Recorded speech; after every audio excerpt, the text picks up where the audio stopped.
ignition is trying to fire up, which is good news.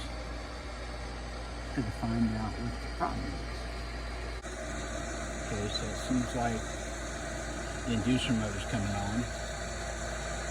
That's good news.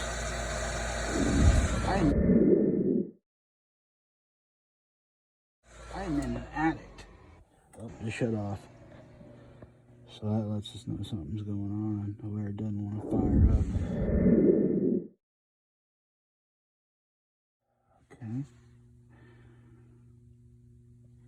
So let's take a look at that closer.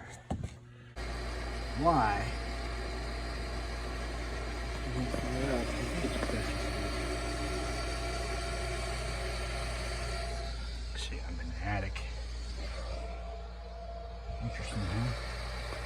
I came up here, inducer motor starts up, which is great news. To me, it's great news. As you can see, I live red light, blinking 2 times. Pressure stuck over here. Interesting. Okay, so we find that, fix that problem. I think we should be good to go. Hey, we got the pressure switch all fixed up. We look at the lines going out, and nothing's obstructing it. It's getting warm. Seems like it's getting warm again. I changed the filter. It's good to go. Another one done. And this is an attic one. Very interesting. Thanks for watching, guys. If you need our help, let us know.